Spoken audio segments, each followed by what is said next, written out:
श्री परमात्मने नमः। ओम श्री गुरुभ्यो नमः। ओम मातृशक्तये नमः। ओम असतो मा सद्गमय तमसो मा ज्योतिर्गमय मृत्योर्मामृतंगमय। ओम शांति शांति शांति। उपनिषद की कक्षा क्रम में 78, प्रश्नोपनिषद की कक्षा है 21वीं। किसी का प्रश्न है? कल सायंकाल कह रहे थे तो उसको रखिएगा। जी गुरु जी, एक out of the way question है गुरु जी। समिता जी पूछ रहे हैं कि जो हम अपना ये क्या बोलते हैं, जो हम गले में पहनते हैं यज्ञोपवीत, उसके लिए साइंटिफिक आधार क्या है? नहीं, साइंटिफिक आधार क्यों पूछते हैं? एक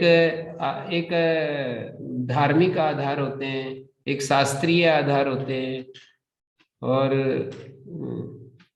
वही पर्याप्त है ना। हर चीज में हम साइंटिफिक आधार क्यों खोजें? साइंटिफिक आधार क्या होंगे? सिंबल्स का क्या साइंटिफिक आधार है, कोई पूछे? बहुत सारे संस्कृतियों में अलग अलग सिंबल्स काम करते हैं ना। तो ये हमारे भारतीय परंपरा में ये ऋणों के प्रतीक हैं। जो मनुष्य उत्पन्न होते ही जो ऋणवान हो जाता है, तो उन 3 ऋणों के प्रतीक हैं ये। देव ऋण, ऋषि ऋण और पितृ ऋण। इन ऋणों के ये प्रतीक है, सिंबल है। और यहाँ बहुत सारे जब ये धारण करते हैं तो मैंने अभी मेरे को याद नहीं है वो मंत्र, बहुत सुंदर मंत्र बोले जाते हैं कि मैं ऋग्वेद को बांध रहा हूँ, ऐसे ऐसे कुछ है। ऋग्वेद, यजुर्वेद, सामवेद। तो इस तरह से कुछ प्रतीक हैं ये, ज्ञान कर्म उपासना के, ऋग यजु साम के, पृथ्वी अंतरिक्ष और द्युलोक के। 3 लोक हैं, 3 ऋण हैं, 3 वेद हैं, ऐसे उनके प्रतीक है ये। जी गुरु जी, मैत्री जी प्रश्न पूछ रहे हैं। जी मैत्री जी। नमस्ते आचार्य जी। जी प्रणाम। कल चर्चा चल रही थी आचार्य जी की नदियां समुद्र में मिलके नाम और रूप उनका समाप्त हो जाता है, विलीन हो जाते हैं। जी, तो ये तो समाधि अवस्था का एक उपमा जैसा समझ सकते हैं। तो जी। आगे होकर ये मोक्ष में कैसा, मोक्ष की वापसी परांत काल वगैरह बोल रहे हैं, तो उसका कैसा है, उसका एक्सप्लेनेशन? देखिए, कुछ कुछ आचार्यों के अपने दृष्टियां हैं, उसके अनुसार हमें समझना पड़ेगा। जो पुनरावृत्ति मानते हैं वो एक अलग प्रक्रिया है, और जो पुनरावृत्ति नहीं मानते हैं तो उस स्थिति में तो ये प्रश्न ही नहीं उठता कि कैसे पुनरावृत्ति होगी जब लीन ही हो गई तो। और बहुत सारी चीजें हैं, मैं ऐसा समझता हूँ, बहुत सारी चीजें अतीन्द्रिय चीजें हैं जिनका कोई समाधान नहीं है, और जो देगा वो उसने अपनी युक्तियां, अपने तर्क, अपने अपने तरीके से वो समाधान देगा। वो हम कैसे कह सकते हैं कि ऐसा ही होता है? वो तो कई बार हमारे को युक्तियां पसंद आ जाती हैं और हम शांत हो जाते हैं। तो ये भी एक अच्छी बात होती है कि बुद्धि हमारी यदि शांत हो जाए, तृप्त हो जाए, तो हमारे को थोड़ा चीजें आसान हो जाती है, उस रास्ते पर चलना आसान हो जाता है। तो ये तो सही है, पर सब चीजों के समाधान तो होना बहुत कठिन है, मैं ऐसा मेरे को समझ में आया। तो ये 2 दृष्टियां हैं, पुनरावृत्ति मानने वाले आचार्य और नहीं मानने वाले आचार्य। मोक्ष से पुनरावृत्ति नहीं मानते हैं। ब्रह्मलोक से पुनरावृत्ति होती भी है, ना भी हो, वहां जाकर के मुक्त हो जाए। तो गीता में भी कहा है ना, ये जितना भी लोक है पुनरावर्तिनो अर्जुन, आ ब्रह्म भुवनालोका पुनरावर्तिनो अर्जुन। ब्रह्मलोक पर्यंत सभी लोग पुनरावर्ती हैं, पर मोक्ष लोक के अंतर्गत नहीं आता है। ये इसमें भी आता है एक वाक्य, योग सूत्रों में भी एक जगह आता है, ये जो मुक्त होते हैं वो लोक मध्य में नहीं, लोक के अंदर नहीं गिने जाते हैं। एक सूत्र में ऐसा कहा है कि जो लोक के मध्य में नहीं गिना जाते। मैं सूत्र, मेरे पास पुस्तक है, मैं बताता हूँ। तीसरे पाद का 26वां सूत्र है, और वहां पर ये कहा है, सर्वे ब्रह्मलोका विदे प्रकृति लयास्तु मोक्ष पदे वर्तन्ते न लोक मध्य न्यस्ता। ये वाक्य है तीसरे पाद का 26वें सूत्र के अंत में। वहां लोकों का वर्णन करते करते तय एते सर्वे ब्रह्मलोका एक वाक्य आता है, संज्ञा संजिना अस्मिता मात्र ध्यान सुखाते भी त्रैलोक्य मध्य प्रतिष्ठन्ति। त्रैलोक्य मध्य में तयते सप्त लोका सर्वे ब्रह्मलोका विधेय प्रकृति लयास्तु मोक्ष पदे वर्तन्ते न लोक मध्य नस्त। एतत् योगिना साक्षात् कर्तव्यम सूर्य द्वारे संयमम कृत्वा। तो मैं तो केवल इतने अंश में उदाहरण दे रहा हूं कि लोक मध्य में जो होते हैं उनको पुनरावृत्ति होती है, और लोक से बहिर्भूत हो जाते हैं उनकी पुनरावृत्ति नहीं होती है, ऐसा कुछ आचार्यों ने व्याख्या की है। तो ये दो दृष्टियां हैं। अब इसको हम चैलेंज नहीं कर सकते कि यही दृष्टि ठीक है, यही दृष्टि ठीक है, ऐसा मतलब किसी एक दृष्टि को चैलेंज नहीं कर सकते। तो ठीक है, जिसको जैसा समझ में आए उससे हमें संतोष करना पड़ेगा। जिस हमारी बुद्धि जिस दर्शन से, जिस दृष्टि से तृप्त हो, उसको स्वीकार करना पड़ेगा करके, और फिर साधना की तरफ आगे बढ़ना पड़ेगा। साधना का मतलब अपने मन में जो इच्छाएं हैं, तृष्णाएं हैं, राग द्वेष है, भय है, संशय है, डाउट्स है, उन सबको आत्मा के बारे में प्रमेय का निश्चय होना चाहिए। हमें विपरीत भावना हटनी चाहिए। मुख्य काम करने का यह है कि हमें प्रमेय का निश्चय होना चाहिए, प्रमाण का निश्चय होना चाहिए। प्रमाण के बारे में हमें निर्भ्रांत होना चाहिए, प्रमेय के बारे में हमें निश्चय होना चाहिए। और इससे अगला काम है कि हमारी जो विपरीत भावना बनी हुई है, शरीर को हम अपना स्वरूप समझते हैं, वो हमारा हटना चाहिए। विपरीत भावना समाप्त होनी चाहिए। हम हैं तो आत्म रूप में, लेकिन हमारा तादात्म्य इस शरीर के साथ इतना गहरा होता है कि शरीर को ही हम अपना स्वरूप समझते हैं, चाहे स्थूल शरीर को, चाहे सूक्ष्म शरीर को। तो इससे परे जाना चाहिए। ये साधना की बात है। कुछ कुछ मैंने आत्मा के बारे में, ये आत्म तत्व जो है वो प्रमेय के रूप में मैं रख रहा हूं। उसका निश्चय हमें श्रुति बल से, युक्ति बल से हमें करना पड़ेगा। श्रुतियां और युक्तियां, स्मृतियां, अनुभव, ये चारों स्तर पर हमें प्रमाण और प्रमेय का निश्चय करना पड़ेगा, और फिर निधिध्यासन के द्वारा विपरीत भावना को समाप्त करना पड़ेगा। तो आचार्य इसका तो मतलब ये हम उस स्थिति तक पहुंचने के बाद स्वयं भी अनुभव कर सकते हैं वो स्थिति, मतलब जो आप आत्मस्वरूप है, समाधि अवस्था में है, तो वहां हाँ, ये अनुभव बिल्कुल बिल्कुल कर सकते हैं। और ये तो बहुत जल्दी हो सकता है। ये अनुभव करने के लिए कठिन नहीं है, अनुभव में स्थित होना कठिन है। मैं ऐसा देख रहा हूं कि अनुभव करना कठिन नहीं है, अनुभव में स्थित रहना, क्योंकि क्षण क्षण में अनुभव में स्थित रहना होता है। हम मान लीजिए 20 क्षण अनुभव में रह भी गए, तो ये अनुभव सदा के लिए नहीं होता है, क्षण क्षण में रहना होता है, सारी जिंदगी रहना होता है, एक एक क्षण में उस अनुभव में जीना होता है। माने आगे पीछे के क्षणों को छोड़िए, हमको ये जो अंग्रेजी का एक शब्द है ना कालातीत, एटर्नल और नाउ शब्द का प्रयोग करते हैं, तो नाउ शब्द और एटर्नल शब्द एक ही होते हैं।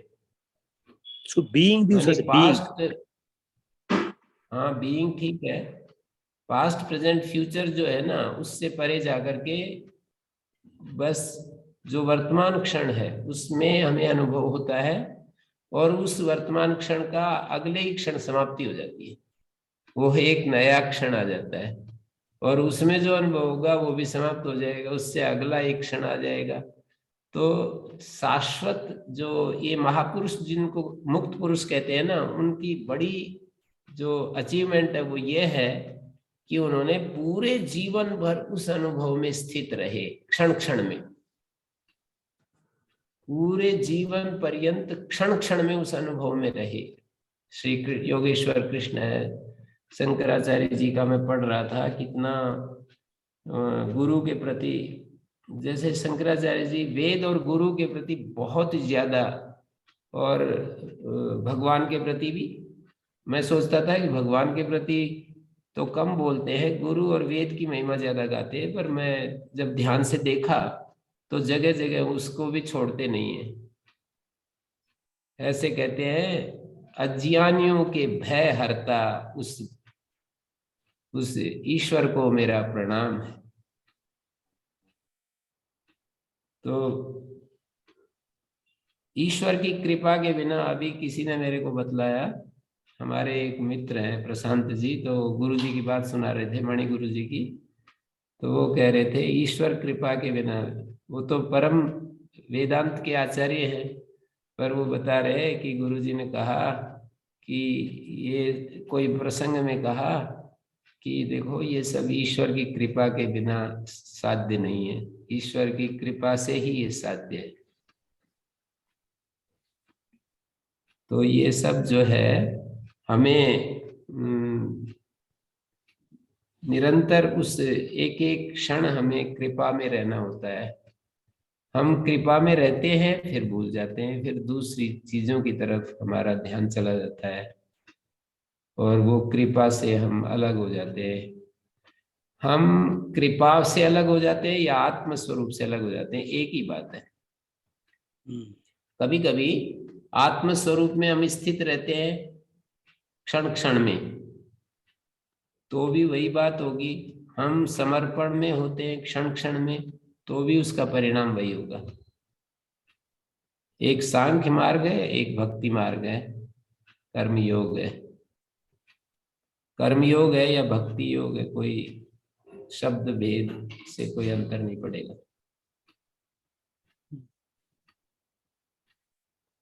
ठीक है जी धन्यवाद, नमस्ते जी। बीके जी आप अनम्यूट कर लें। नमस्ते गुरु जी। जी जी गुरु जी, जो आपने कल अन्वय और अन्वय की जो दृष्टि बताई थी ना, उसको थोड़ा समझाइए ना।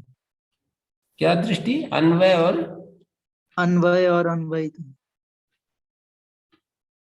हाँ, अवयव और अन्वय, अवयवी, अवयव अवयव अवयवी।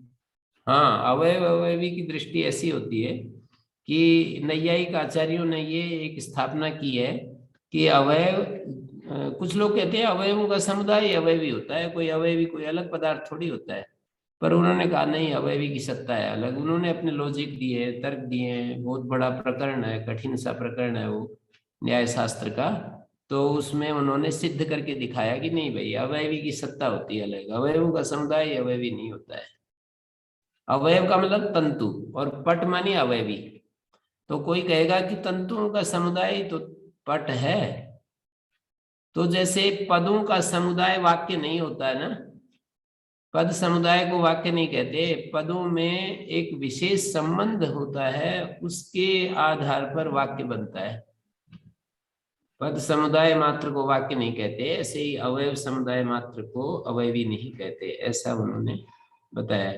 व्याकरण की दृष्टि से मैं कहूं कि जैसे पद होते हैं और वाक्य होते हैं, और वाक्य में पद होते हैं, कई सारे पद होते हैं वाक्य में। क्रिया कारक रूप में पद होते हैं, विशेषण पद होते हैं, विशेष्य पद होते हैं, क्रिया होती है, कारक होते हैं। तो इन सब का समुदाय वाक्य होता है। ऐसा यदि कहें तो ये ठीक, मतलब पूरी व्याख्या नहीं है वाक्य की, क्योंकि उन पदों में एक विशेष संबंध भी होता है जिसके कारण से वो वाक्य बनता है। जी। और वो जो मकड़ी और जाले की और अग्नि और स्फुलित की, ये मुंडक उपनिषद हम पढ़ने जा रहे हैं, इसके तुरंत बाद मुंडक उपनिषद प्रारंभ होने जा रहा है। और मुंडक उपनिषद में एक दृष्टांत दिया है कि एक श्लोक है मुंडक उपनिषद का, शुरू में ही है, यथा यथोर्न नाभि सृजते गृह्णते च, यहाँ से शुरू होता है मंत्र मुंडक उपनिषद का। जैसे पूर्ण नाभि जो होती है वो जाला रचती है, यथोर्न नाभि सृजते गृह्णते च, यथा पृथिव्याम औषधया संभवन्ति, यथा सता पुरुषस्य केश लोमानी, तथा ऐसा करके 3 दृष्टांत दे करके और चौथा वो दिखाया है। 3 दृष्टांत दिए और चौथे में दार्ष्टान्त के रूप में कहा कि ये सारा जगत जो है उसी से संभवती ही सर्वम। ऐसा करके मैं मंत्र बताता हूं मुंडक उपनिषद का। जी। ये यथोर्नाभि सृजते गृह्णते च, यथा औषधया संभवन्ति। मैं इसमें पुस्तक में लेता हूँ, निकालता हूँ।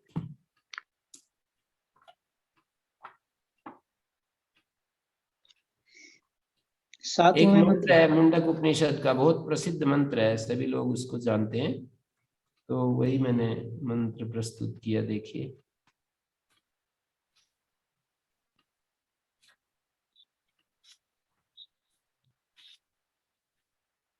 हाँ जी, मिल रहा है।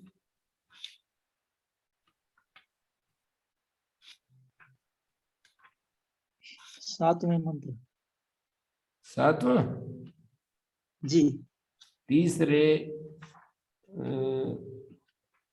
3 मुंडक हैं, 2-2 खंड हैं हर एक मुंडक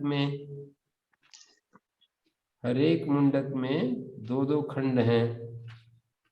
तो खंड एक खंड प्रथम खंड मुंडक उपनिषद का पहले खंड का 7वां मंत्र, हाँ है ना, यथोर नाभि सृजते गृह्ण यथा पृथिव्याम, हाँ यही तो मंत्र में भी बोल रहा था। यथा सता पुरुषात् केश लोमानी तथाक्षरात् संभवती ही विश्वम, तथाक्षरात् संभवती ही विश्वम। अन्य साधनों के बिना ही अपने शरीर से अभिन्न तंतुओं को बनाती है।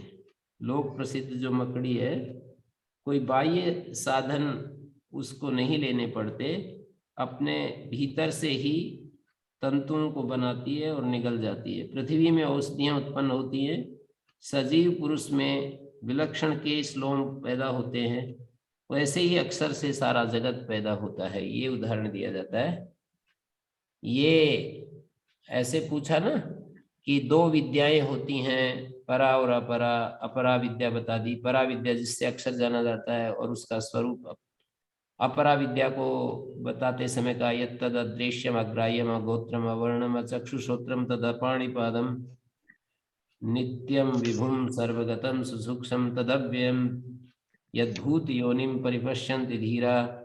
समस्त भूतों का जो कारण है उसको विवेकी पुरुष परिपश्यन्ति धीरा, सभी ओर देखते हैं उसको, परिता पश्यन्ति। और फिर ये आ गया 7वां मंत्र, यथोर्नाभि सृजते गृह्णते च, रचती है वापिस समेट लेती है।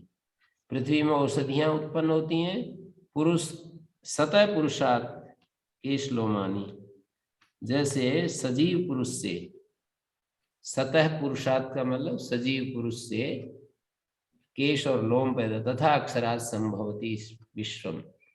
ऐसे समस्त जगत, विश्वम का अर्थ समस्त, सर्वम, सर्वम संभवति, संभवति माने उत्पद्यते, तो ऐसा है ये। तो इसमें तो ये एक और भी है, ये इसमें अग्नि विस्फुलिंग इसी मुंडक उपनिषद में आएगा, माने विस्फुलिंगा प्रभवंती ऐसा आता है। जैसे अग्नि से चिंगारियां पैदा होती हैं, इस उदाहरण को भी दिया जाता है। तो ऐसे ही ये सारा विश्व उस चैतन्य से प्रकट होता है, ऐसा। जी जी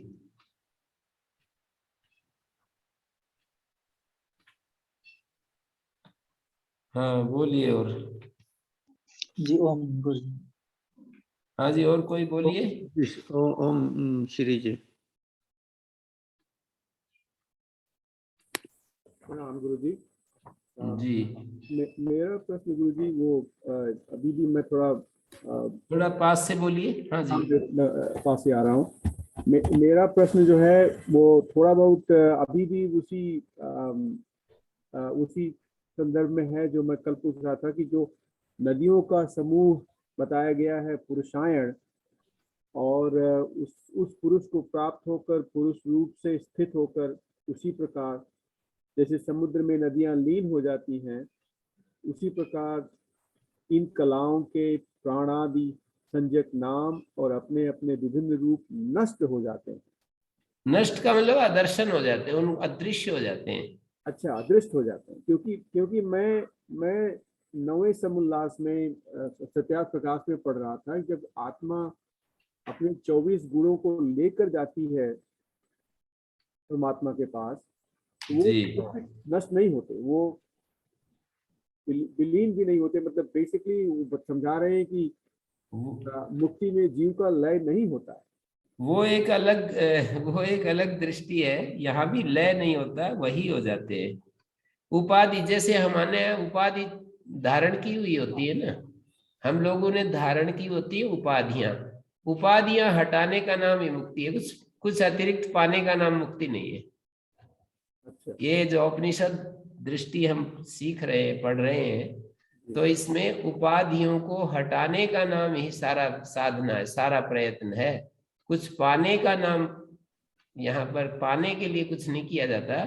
यहाँ उपाधि या जो अनावश्यक अनात्म जो है ना, अनात्म को हटाने के लिए ही सारा उपक्रम है, सारा प्रयास है, सारा सब कुछ है। तो ये एक दृष्टि है। अब इसमें जो भी आपको लॉजिकल लगे, जो प्रमाण संगत लगे, ये प्रमाण है। ये जो हम मंत्र पढ़ रहे होते हैं, ये प्रमाण है, और प्रमाण की व्याख्याएं होती हैं। तो जो जिन महापुरुषों ने एक एक व्याख्या की है, वो बहुत सारी थोड़ी थोड़ी व्याख्याएं अलग अलग हैं। तो उन व्याख्याओं में निश्चय करना पड़ेगा कि मेरे को कौन सी व्याख्या सबसे ज्यादा अपील करती है। तो उसके अनुसार फिर वही बात कहूंगा मैं कि उसमें, क्योंकि महापुरुष जो होते हैं वो किसी चीज को स्थापित करने के लिए आते हैं, समझाने के लिए आते हैं, और हम जो लोग होते हैं वो समझने वाले होते हैं। हम लोग कुछ मतलब ऐसे लॉजिक तर्क इतने शक्तिशाली नहीं होते हैं कि हम किसी की बात को हम निरस्त कर सके। हम सारी बातों को सामने रख करके समझ सकते हैं कि मेरे को इन सारी बातों में ये प्रमाण की अमुक व्याख्या मुझे ज्यादा, क्योंकि मैं बहुत समय से ये बात समझ गया कि सभी आचार्यों के पास प्रमाण वही हैं, और मानी वो जिन प्रमाणों को एक आचार्य मानता है, दूसरा भी उन्हीं प्रमाणों को मानता है, लेकिन उनका थोड़ा थोड़ा व्याख्यान भेद हो जाता है, और उसी पर दर्शन शास्त्र खड़े हो जाते हैं। तो अब हमारी ड्यूटी या हमारा कर्तव्य क्या बनता है? यही बनता है कि उसमें उनके उस संग्राम में न जाकर, आचार्यों के संग्राम में न जाकर, अब उसमें ये समझ लें कि ये ऐसा कहना चाह रहे हैं। वो क्या कहना चाह रहे हैं ये समझ ले, कोशिश करें समझने की। कोशिश अपने आग्रहों को छोड़ करके, और ऐसा समझना ये थोड़ा कठिन तो होता है, पर कोई बात नहीं, हम करेंगे कोशिश। उन आग्रहों को छोड़ करके कोशिश करें कि ये आचार्य ये बात कहना चाहते हैं। और जब हमारे को समझ में आ जाए कि ये आचार्य ये बात कहना चाहते हैं, और वो जो प्रमाण की व्याख्याएं होती हैं वो हमको ऐसा लगे कि ये व्याख्या मुझे कुल मिलाकर के मेरे को अपीलिंग प्रतीत होती है, मेरे को ये ज्यादा मेरे लिए मेरी साधना में सहायक होगी, इस दृष्टि से हमारी साधना में कौन सी व्याख्या से ज्यादा मदद मिलेगी, क्योंकि वो सारे ही तो प्रामाणिक हैं, किसको हम अप्रामाणिक कहें? और कौन होते हैं हम अप्रामाणिक कहने वाले? तो हमारे पास तो एक छोटी सी बुद्धि होती है, और ये तो महान बुद्धि वाले हैं सारे के सारे। तो हम किसको निरस्त करें? ये तो सामर्थ्य नहीं है निरस्त करने का। उसमें हम देखते हैं कि ये ज्यादा मेरे साधना में सहायक होगी ये दृष्टि, तो उसको पकड़ करके हम साधना। उपनिषद दृष्टि बहुत सारी बातें मैंने देखा कि मुझको बहुत ही ज्यादा अपीलिंग प्रतीत हुई है। मुझे पूर्ण एकदम से, मैं अपने पूर्व जीवन को देखूं तो मेरे को हमेशा संशय, डाउट, बस यही रहते थे, और कुछ भी मुझे पता नहीं चल रहा था कि क्या है अस्तित्व, कैसे ईश्वर का स्वरूप क्या है, आत्मा का स्वरूप क्या है, कुछ पता ही नहीं चलता था। लेकिन उपनिषद में जीते जीते इसका विचार करते, श्रवण मनन करते, और गुरुजनों से पूछते पूछते पूछते एक ऐसा निष्कर्ष निकल आया कि कोई मुझे संशय नहीं है इसमें बिल्कुल भी। जो ये मंत्र है और मंत्रों की जो व्याख्याएं यहाँ पर मुझे भाष्यकार की दिख रही हैं, उसमें मुझे संशय नहीं कि ये आचार्य ये कहना चाहते हैं, ये तो समझ में आ गया। और वहां का भी समझ में आ रहा है कि स्वामी दयानंद जी ये कहना चाह रहे हैं। तो उनकी एक दृष्टि है, उस दृष्टि के अनुसार यदि हमारे को सुविधा है साधना करने के लिए तो वो भी ठीक ही है। क्या है वो जब स्वामी दयानंद जी मुक्त हो सकते हैं उस दृष्टि से, तो और भी कोई मुक्त होगा यदि ईमानदार है तो। मैं तो मानता हूं कि महर्षि दयानंद जो थे मुक्त पुरुष थे, और वो बिल्कुल एकदम से ना आत्मस्थ थे, ईश्वर में स्थित थे। जो उनकी भाषा में बोलूं तो वो ईश्वर में हमेशा ईश्वर के भक्त थे, ईश्वर में स्थित थे, और ईश्वर परिधान बहुत ही जबरदस्त था उनका, ईश्वर के प्रति समर्पण बेजोड़ था। तो ऐसे ही कोई दूसरा भी ईश्वर के प्रति अपना समर्पण करेगा, और जो ईश्वर को अपना सर्वस्व मानेगा और निष्काम आदि जो साधन है उनको अपनाएगा, योग सूत्र में जो साधन बताए उनको अपनाएगा, वो भी मुक्त हो जाएगा। तो ये एक बात है। और यहाँ पर जो उपनिषदों में आत्मा का, विशेष करके आत्मा का जो स्वरूप बताया, वो मुझे अपने व्यक्तिगत रूप में मुझे बहुत पसंद आया है, बहुत ज्यादा पसंद आया है। मतलब मुझे निर्भ्रांत करने वाले ये उपनिषद ही आई आखिरी में जाकर के, नहीं तो मैं तो कंफ्यूज्ड व्यक्ति था, और मैं इधर उधर, मैं मतलब मुझे कोई पता नहीं किस तरह का मेरी बुद्धि थी कि मेरे को कुछ विश्वास भी नहीं था और ज्ञान भी नहीं था, दोनों ही चीजें नहीं थी। और अब कुछ चीजें ऐसी हैं कि उन जो चीजें जानने में नहीं आई उन पर पूरा विश्वास हो गया, और जो जानने में आ गई उनमें तो कोई मतलब बात ही नहीं, जो जान लेते हैं हम उसमें तो संशय की बात ही नहीं रहती। तो ये मैं तो अपना एक्सपीरियंस आपके सामने कर दिया है, और दूसरे लोगों के भी, दूसरे लोगों दूसरे महापुरुषों को भी मैं बहुत आदर देता हूँ। और मैं तो समझता हूँ कि मनुष्य को मधुग्राही होकर के जीना चाहिए। मधुग्राही का मतलब होता है कि जहां भी मधुकण मिले वो हमें उठाने लेना चाहिए। हमें जहां माधुर्य मिले इस सृष्टि में, जिस ग्रंथ में, जिस महापुरुष में, तो उसको हमें चखते रहना चाहिए, उसका स्वाद लेते रहना चाहिए, उससे हमें अपने जीवन को रस से भरते रहना चाहिए। ये मैं अपील करूंगा आप सबसे, श्रोताओं से।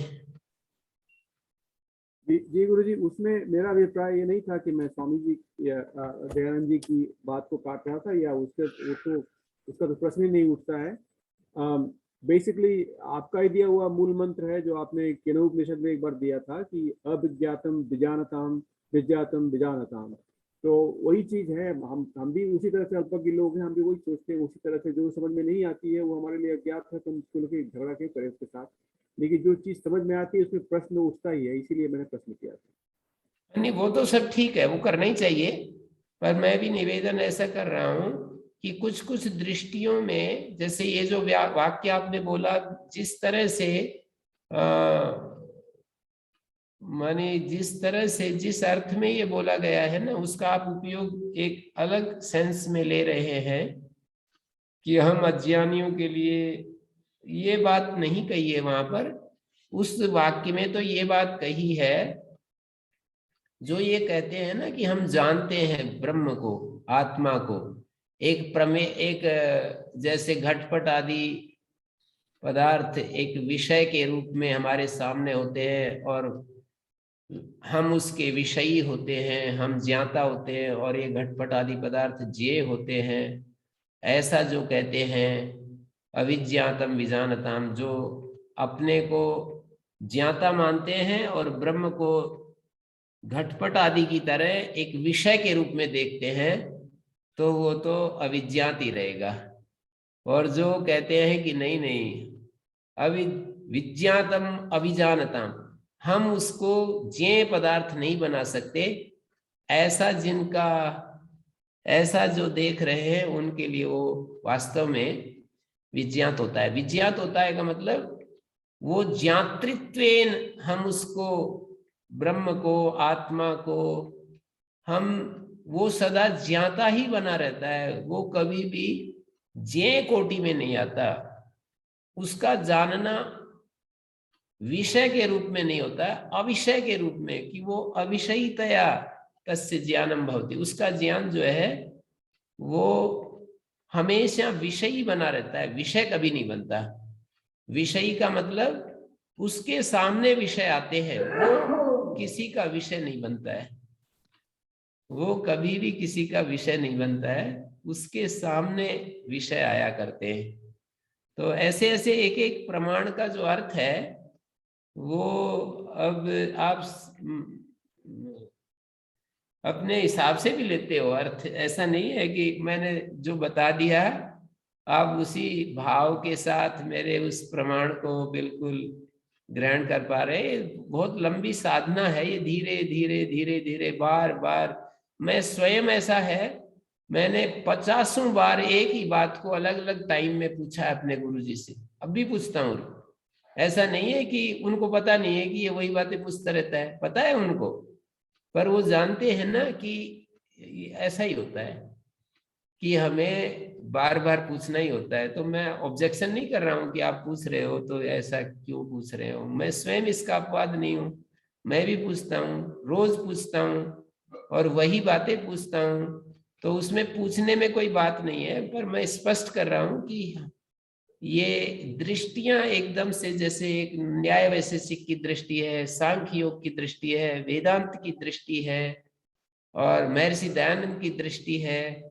तो ये अलग अलग दृष्टियां हैं, उन दृष्टियों के अलग अलग स्तर पर ये बातें कही गई हैं, और उस स्तर पर खड़े होकर के मैं देखता हूं तो मुझे विरोध भी नहीं दिखाई देता। एक विषय में अलग अलग एक विषय में ये दृष्टियां विरुद्ध दृष्टियां नहीं लगती मुझे ऐसा लगता है कि इस स्तर पर ये बात कही गई है और दूसरे स्तर पर ये दूसरी बात कही है, तीसरे स्तर पर ये तीसरी बात कही है, चौथे स्तर पर मुख्य रूप से 4 दृष्टियां हैं मेरे सामने।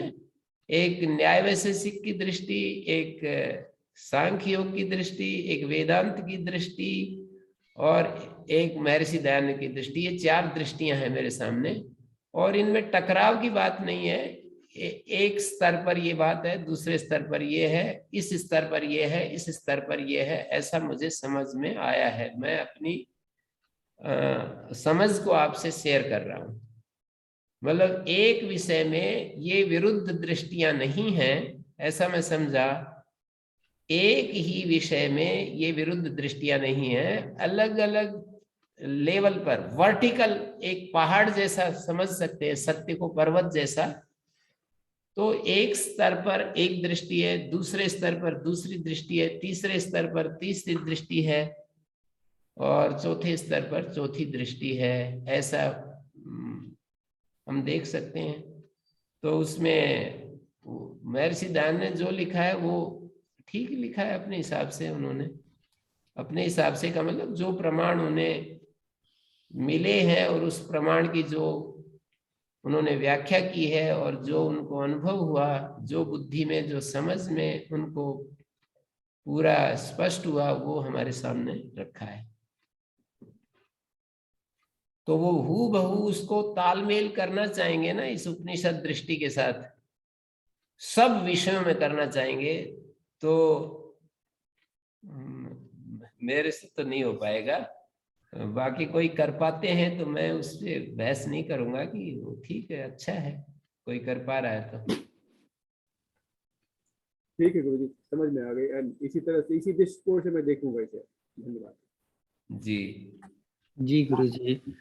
तो मैं पूछ रहा था गुरुजी, जो सुषुप्ति समाधि और मुक्ति में ब्रह्म रूपता होती है, मैं भी दोबारा पूछ रहा हूँ इस चीज को गुरुजी।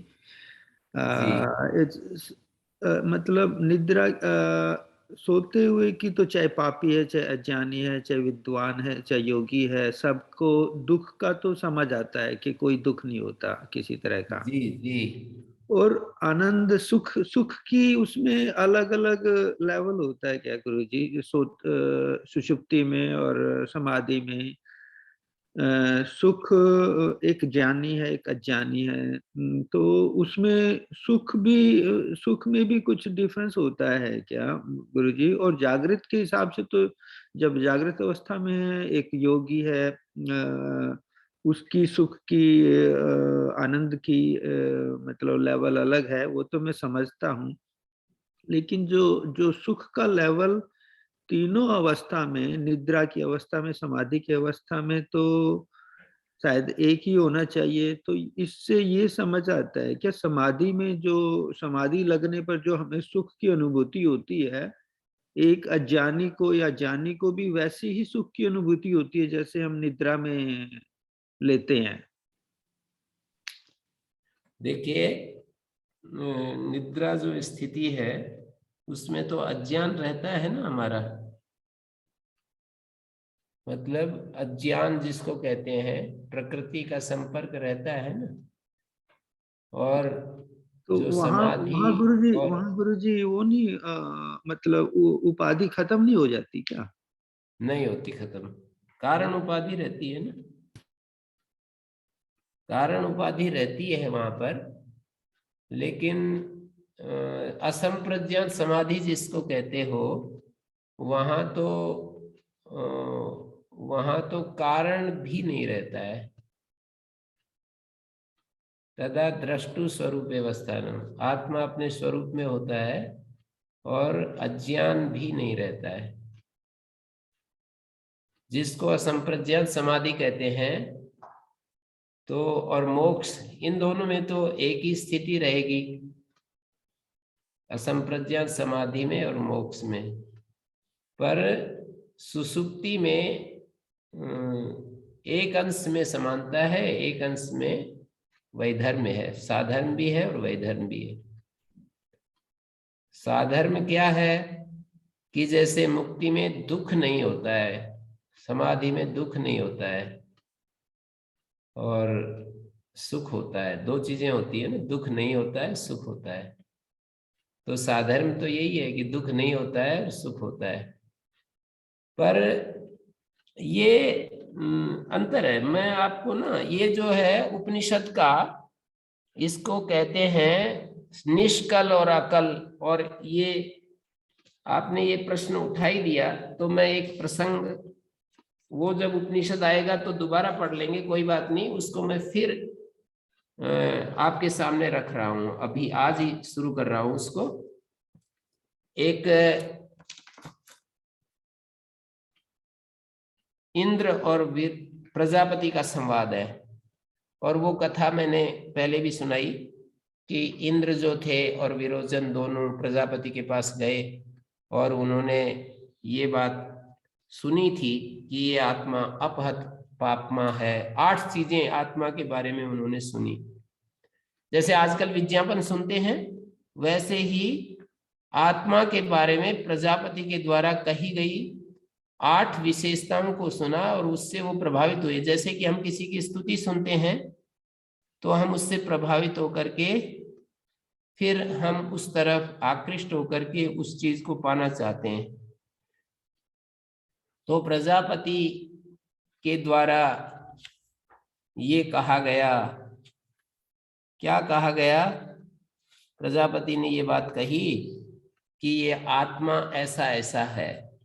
आत्मा के बारे में ये संदेश उन्होंने फैलाया कि ये आत्मा जो होता है वो ऐसा होता है, और जो आत्मज्ञानी होते हैं वो सारे लोग, उनकी सब लोगों में यथेष्ट गति होती है, अबाधित गति होती है, और आत्मा का जो स्वरूप है वो ऐसा ऐसा होता है। और इंद्र और विरोचन इससे बड़े प्रभावित हुए, और वो प्रभावित होकर के उन्होंने निश्चय किया देवताओं की तरफ से, इंद्र और उनकी तरफ से, असुरों की तरफ से, ये विरोचन प्रतिनिधि बन करके गए और वहां पर जाकर के वो 32 साल तक रहते रहे आश्रम में। और प्रजापति एक दिन, वो तो देखते रहते थे, प्रजापति देख रहे हैं, समझ लो कोई आश्रम में कोई रह रहा है तो देखते रहे, चले जा रहे हैं। तो 32 वर्ष के बाद प्रजापति ने पूछा एक दिन कि क्या चाहते हुए इतने दिन से आप यहाँ पर रह रहे हैं?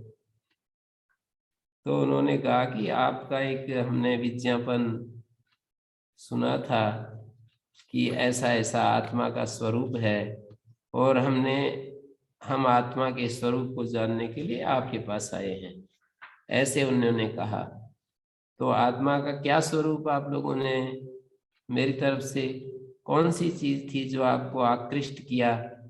तो उन्होंने बता दिया कि देखो, आपकी तरफ से ये कहा गया था कि ये जो आत्मा होता है अपहत पापमा होता है, पाप रहित होता है।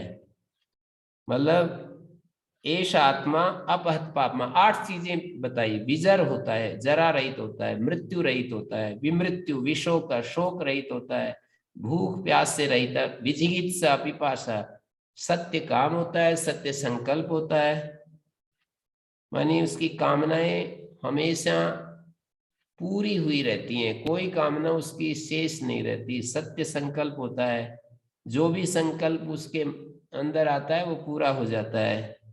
ऐसा ऐसा आत्मा होता है। तो इस आत्मा को हमारी इच्छा है कि हम जाने। ये प्रस्ताव उन्होंने प्रजापति के सामने रख दिया। गुरु जी, ये कौन से उपनिषद में है, कौन से उसमें अध्याय में? छांदोग्य उपनिषद के 8वें अध्याय का 8वां अध्याय पूरा इसी पर चल रहा है। आपके पास उपनिषद है तो निकाल सकते हैं। जी जी जी। छांदोग्य उपनिषद का 8वां अध्याय और उसका दूसरा खंड 5वां मंत्र।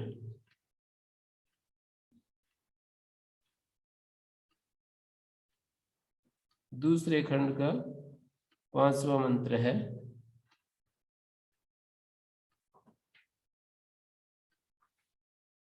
दूसरे खंड का है, 8वें अध्याय के पहले खंड का ही 5वां मंत्र है, दूसरे खंड का नहीं, पहले खंड का ही 5वां मंत्र है। तो इसमें क्या, स ब्रूयात् नास्य जरया एतज्जीर्यति नवधेनस्य हन्यते तत्सत्यम ब्रह्मपुरम् अस्मिन् कामा समाहिता एष आत्मा अपहत पाप्मा विजरो विमृत्यु विशोका विजिगित्सा पिपा सत्य कामा। 8 है ना, अपहत पाप्मा 1 2 3 4 5 6 7 8 है, ये 8 विशेषताएं हैं। मिला आपको? जी गुरु जी। 8वें अध्याय का पहले खंड का 5वां मंत्र। जी गुरु जी, देख रहा हूँ जी। तो ये यहाँ पर बात चली है और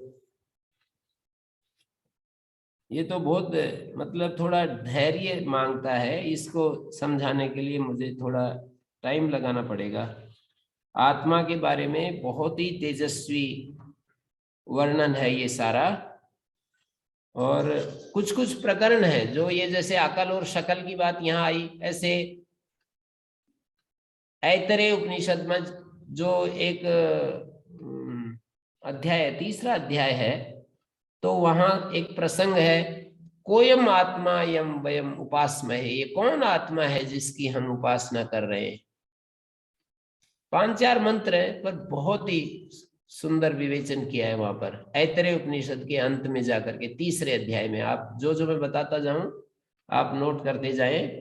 तीसरे अध्याय का, ऐतरेय उपनिषद का तीसरे अध्याय का, वो ज्यादा लंबा नहीं है, 4-5 मंत्र हैं।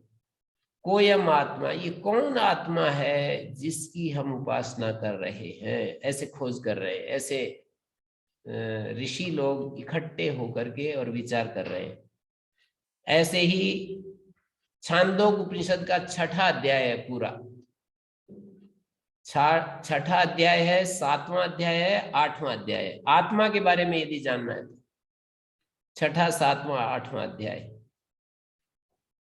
आत्मा के बारे में जानना है तो बृहदारण्यक का तीसरे अध्याय में और दूसरे अध्याय में जो मूर्तामूर्त ब्राह्मण है, मैत्रेयी ब्राह्मण है,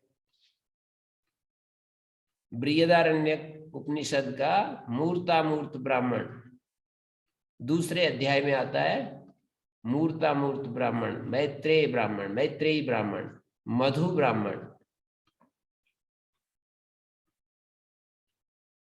अजात शत्रु ब्राह्मण, ये दूसरे अध्याय में। पहले अजात शत्रु है, फिर मूर्तामूर्त है, फिर मैत्रेयी ब्राह्मण है, याज्ञवल्क्य की पत्नी मैत्रेयी, और फिर मधु ब्राह्मण है। आत्मा के बारे में यदि आपको जानना है तो इन सब का आप विचार करें, इन श्रुतियों पर विचार करना होगा।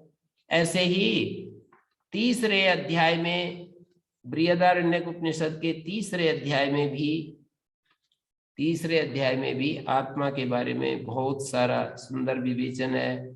चौथे अध्याय में भी है बीच बीच में आत्मा के बारे में।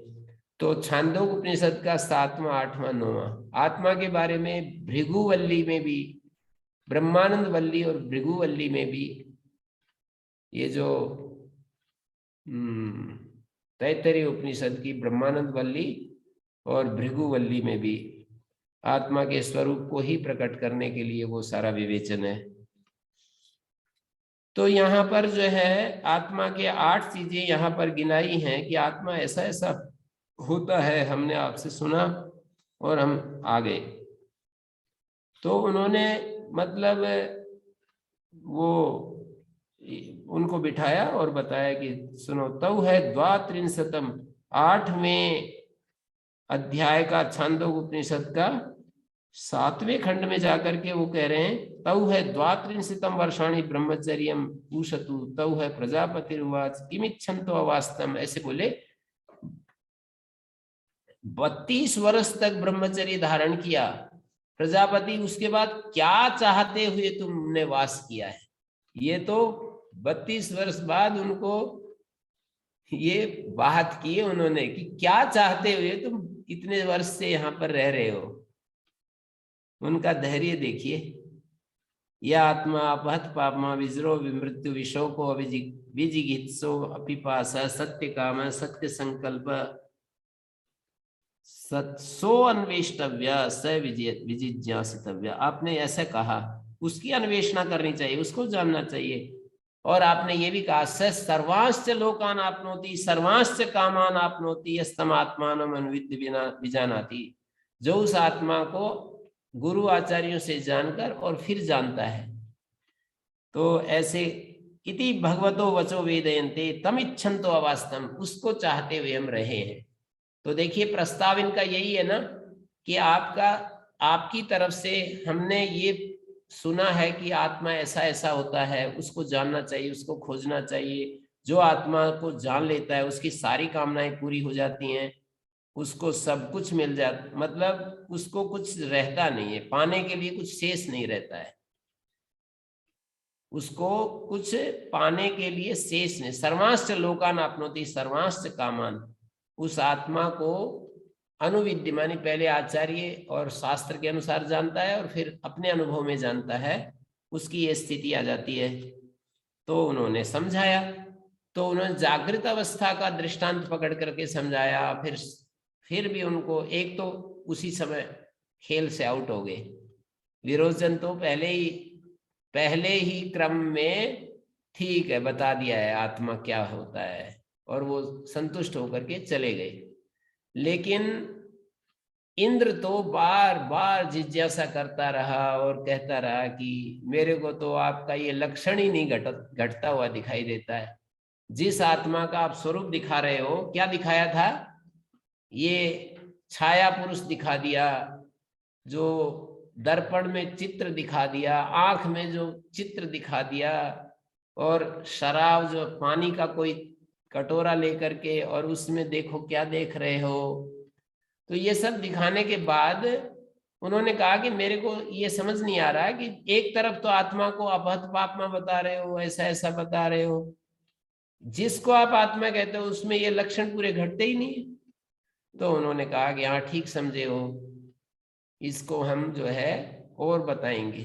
फिर स्वप्न को पकड़ करके बताया कि स्वप्न में जो स्वप्न दृष्टा होता है ना, वही आत्मा है।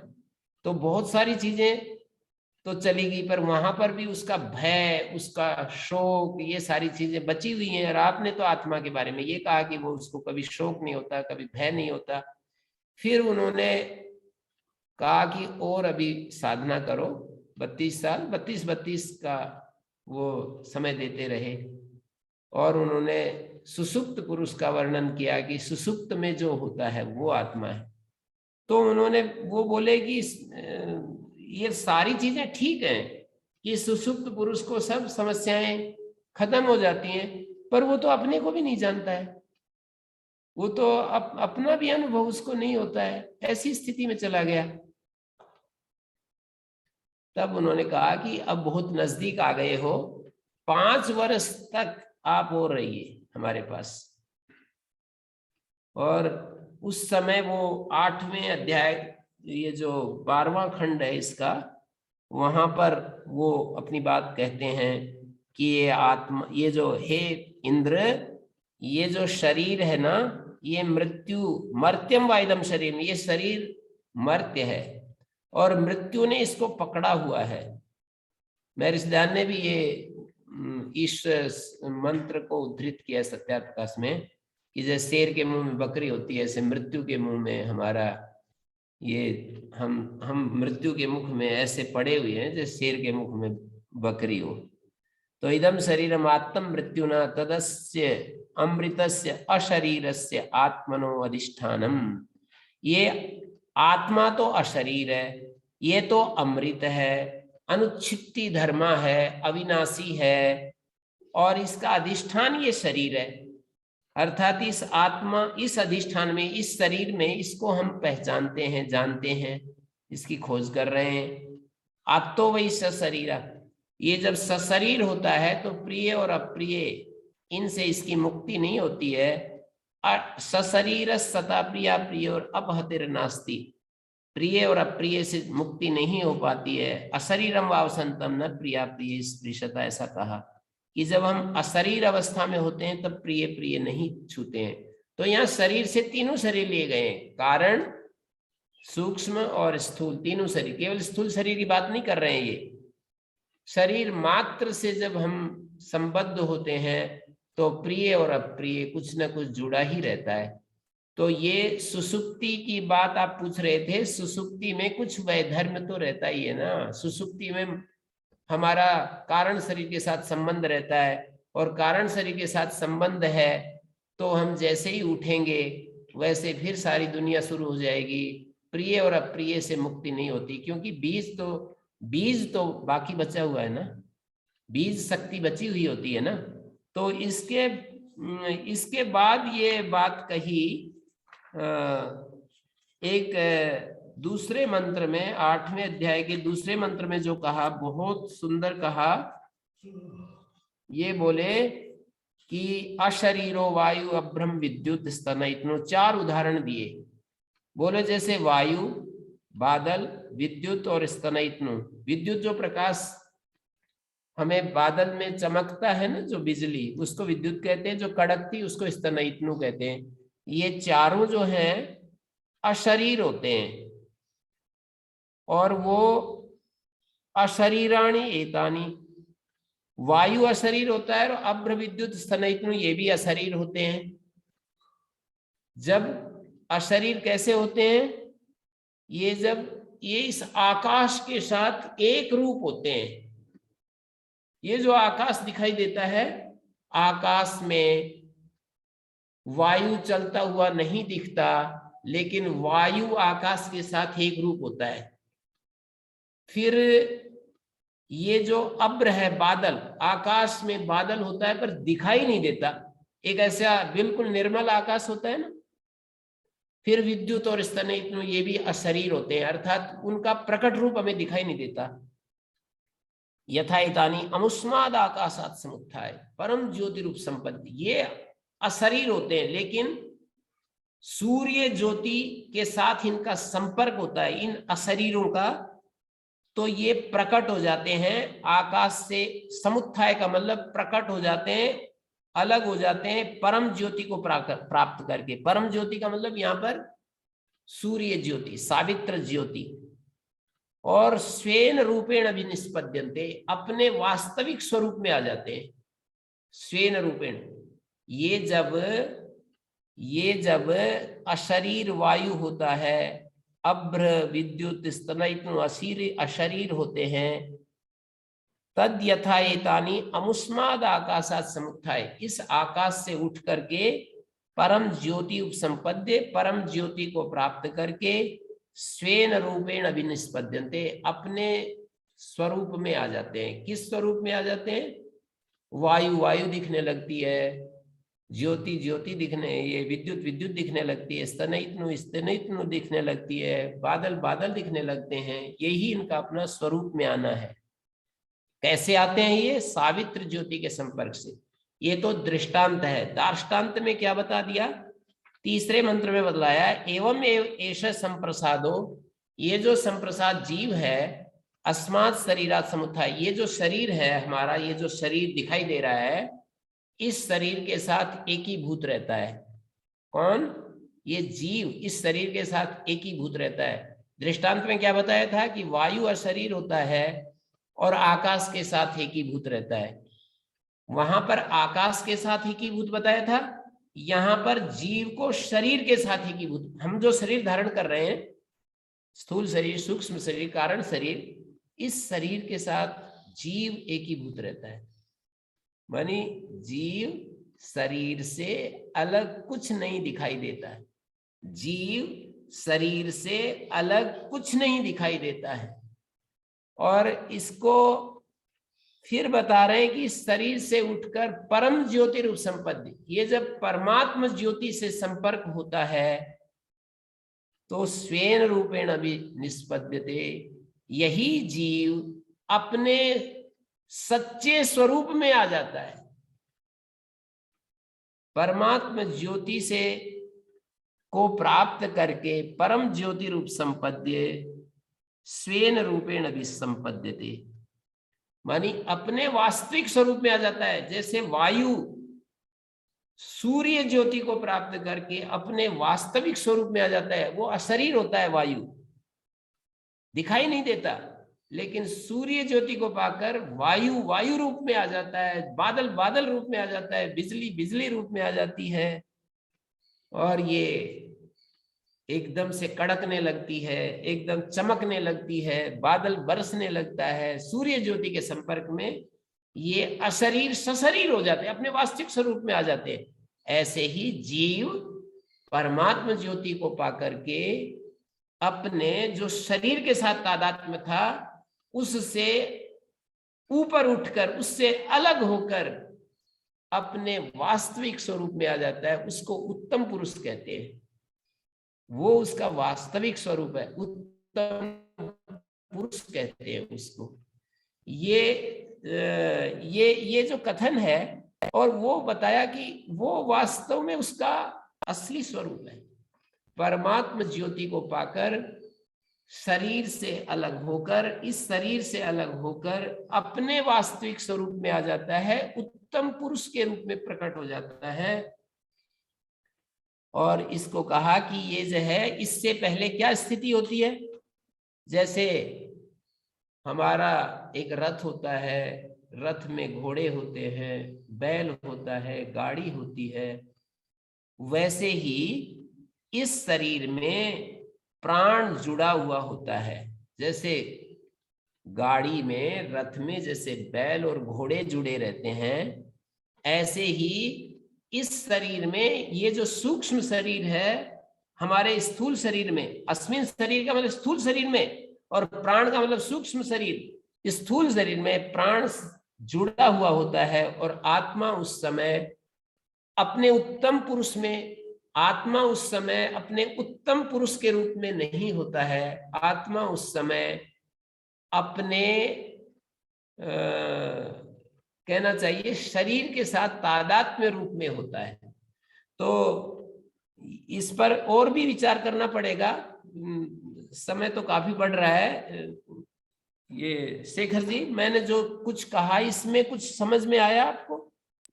ये शरीर वाला दृष्टांत, वायु और स्तनयितनो, अभ्र आदि सूर्य ज्योति को पाकर के ये जैसे प्रकट हो जाते हैं, ऐसे ही हम लोग शरीर से ऊपर उठकर परम ज्योति को पाकर उत्तम पुरुष बन जाते हैं। उत्तम पुरुष बन क्या जाते हैं? उत्तम पुरुष जो हमारा स्वरूप होता है, ये तो मैं भाषा बोल रहा हूं, बन जाते हैं, बन नहीं जाते। जो हमारा उत्तम पुरुष, जो हमारा वास्तविक स्वरूप है, वो प्रकट हो जाता है। उससे पहले इस शरीर में जैसे घोड़े रथ को खींचते रहते हैं, ऐसे प्राण सूक्ष्म शरीर स्थूल शरीर को खींचता रहता है।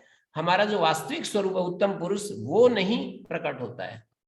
तो सुसुप्ति में तो ये स्थिति है, और ये जो ज्ञान की स्थिति में, अर्थात शरीर से हमारे को, माने जिसको हम कहते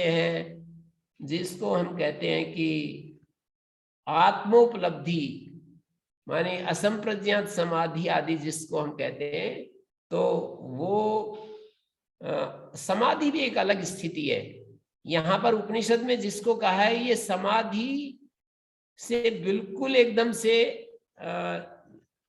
पूरा का पूरा तादात्म्य नहीं है कि बिल्कुल वही स्थिति है, क्योंकि समाधि की स्थिति से फिर उठना पड़ता है। समाधि की स्थिति में सदा नहीं रहते, लेकिन ये जो बता रहे हैं ज्ञान की स्थिति, जीवन मुक्त स्थिति, ये सोते, यहाँ पर शब्द दिए हैं, देखिए आपको आश्चर्य होगा। कहते हैं स तत्र पर्येति जक्षत क्रीडन रममाणा स्त्री भिरवा, कुछ संवेदनशील बिंदु भी यहाँ पर दे दिए कि ये जो है स्त्रियों के साथ रहते हुए भी, घोड़े गाड़ी में भी चलते घूमते हुए, अपने कुटुंबियों के साथ रहते हुए भी, ये तो उसको कुछ भी इन सब चीजों से कोई लगाव नहीं होता, कोई आसक्ति नहीं होती, कहीं पर भी कुछ उसको अटैचमेंट नहीं होता है, ऐसा रहता है।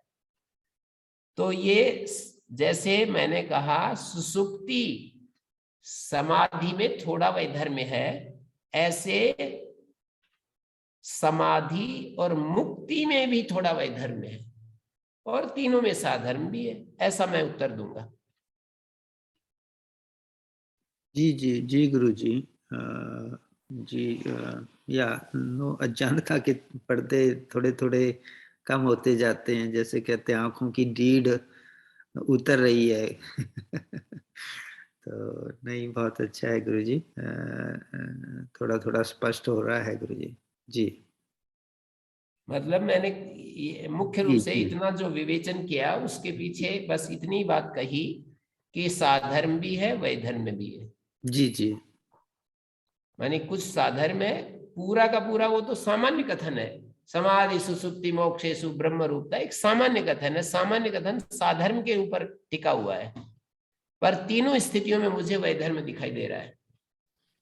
जी जी। मैं तो इसको दोबारा इसलिए लेके आया था गुरु जी, यहाँ पे आया था ना कि पापी भी और विद्वान भी, सब मतलब पापी पापी होता है, विद्वान पिता विद्वान पिता हो जाता है, वो हो हो जाता जाता है, है। तो ठीक है ना। तभी जी तो मैं कह रहा हूं कि साधर्म है। जी समाधि सुसुप्ति मोक्षेशु ब्रह्म रूपता साधर्म है। तो सुसुप्ति, और जैसे कि ये प्रकरण मैंने उपनिषद का चलाया, तो सुसुप्ति में तो शरीर होता है और यहाँ पर स्पष्ट कह रहे हैं कि वो शरीर रहित हो जाता है। और वो जब ये ज्ञान की स्थिति नहीं आती है, उससे पहले सूक्ष्म शरीर इस शरीर में जुड़ा रहता है। और ये जो उत्तम पुरुष जब हो गया है तो वो तो शरीर से बिल्कुल अलग ही हो गया है। यहाँ पर शब्द डाला ना, अस्मात् शरीरात् समुत्थाय, और ये जीते जी पहले होना चाहिए, ये जीते जी होना चाहिए, उसके बाद ये आगे की बात है। क्योंकि यहाँ पर ये इसका अर्थवाद के रूप में यहाँ जो ये शब्द डाले हैं, सतत्र परियेति, वहां चारों तरफ भ्रमण करता है, खाते पीते हुए, खेलते हुए, रममाणा स्त्री यानैर्वा ज्ञाति भिर्वा नोपजनम स्मरण इदम शरीर, लेकिन अपने संकल्प मात्र से ये सब हो जाता है। जैसे कि ब्रह्मलोक में ये सारी चीजें होती हैं और वहां पर निर्लिप्त रहता है, और इस स्थूल शरीर को स्मरण नहीं कर रहा होता है, उसको स्थूल शरीर से उसका, यहाँ ये शब्द बोले न उपजनम स्मरण, ये जो स्थूल शरीर है इसकी सुध बुद्ध नहीं होती है, इसको वो इसके साथ उसका कोई लेना देना नहीं होता है, कोई तादात्म्य नहीं होता है। अब कोई कहेगा कि ये सारी स्त्रियों से रमण करना और ये सारी जो है कुटुंब लोगों से, ये तो अर्थवाद के रूप में महिमा बताई है केवल उस स्थिति की, ऐसा नहीं करता है वो।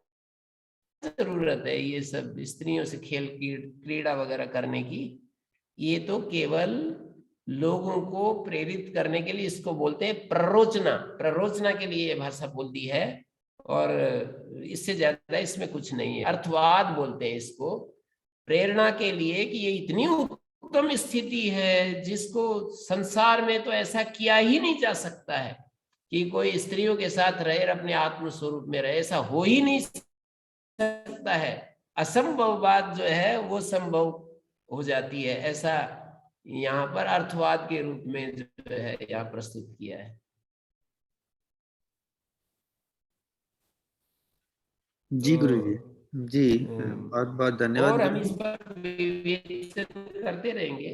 जी जी अभी गुरु जी। इस पर बहुत इसमें विचार करना है, ऐसा नहीं है कि हम कुछ। हाँ जी जी गुरु जी, एक तो आचार्य शंकर जी पे थोड़ा सा प्रकाश डालें अगले कभी भी, क्योंकि ऋषि दयानंद को तो हम काफी जानते भी हैं, और आचार्य शंकर का उनका भाष्य हम उपनिषद में कर रहे हैं, तो आप बहुत अच्छी तरह उन्हें जानते हैं, तो थोड़ा उनमें उनका प्रकाश डालें उनके जीवनी पे, और उन्होंने जो भी ग्रंथ लिखे हैं, तो उसको हम कभी भी उसको ले ज्यादा सकते हैं। जानने की जरूरत नहीं है ना, ये शब्द ही जैसे जी जी जैसे वो स्वामी हरिरानंद आरण्य मुझे परिचित एक सांख्य योगी, तो उन्होंने कहा कि मेरा लेखन ही मेरी जीवनी है, मेरे बारे में कुछ जीवन चरित्र ना लिखा जाए, ऐसे अपने शिष्यों को निर्देश दे गए। उन्होंने योग दर्शन के इसके व्यास भाष्य का भास्वती नाम की टीका लिखी है, और बंगला में भी बंगाली थे वो, बंगला में भी भाष्य लिखा है, हिंदी अनुवाद भी मिलता है, तो उन्होंने कहा कि मेरे बारे में कोई जीवनी लिखने की जरूरत नहीं है, मैंने जो भाष्य किया है यही मेरी जीवनी है। तो शंकराचार्य जी तो काफी पहले हो चुके हैं, अब कुछ बातें होंगी तो कुछ झूठी कुछ सच्ची कुछ मिल गई होंगी, कुछ क्या क्या उससे हमें लाभ होगा। उनका जो ये भाष्य है ना, यही काफी पर्याप्त है उनके बारे में जानकारी देने के लिए। जी तो जी हम उनका भाष्य पढ़ रहे हैं, बीच बीच में, पूरा तो नहीं पढ़ रहे हैं, हम किसी किसी उनकी दृष्टि सामने रख रहे हैं और इन मंत्रों की व्याख्या जो कर रहे हैं उसके लिए बीच बीच में हेल्प ले रहे हैं उनकी। पूरा का पूरा तो नहीं पढ़ पाएंगे, क्योंकि मुझे पता है कि हम उपनिषद कितने साल में हमने पूरा किया है। ये जो है ना शंकर भाष्य को पढ़ते हुए हमने कई साल लगाए हैं और संस्कृत जानने वालों के साथ लगाए हैं। ऐसा नहीं कि जो संस्कृत नहीं जानते, सब, मैं भी संस्कृत जानता हूँ, जिनके साथ मैं विचार कर रहा था उनके साथ वो भी संस्कृत जानते, तो ऐसे लोगों के साथ कई वर्ष लगाए हैं। तो इतना मतलब ये इतना विशाल है ये सारा विषय, इतना मतलब इतना अधिक है ये जो कहा गया है कि उसको धीरे धीरे जितना हम प्राप्त कर सकते करते रहेंगे। जी ठीक जी है, जी ओम गुरु जी। शांति शांति शांति। ओम गुरुजी, सादर प्रणाम।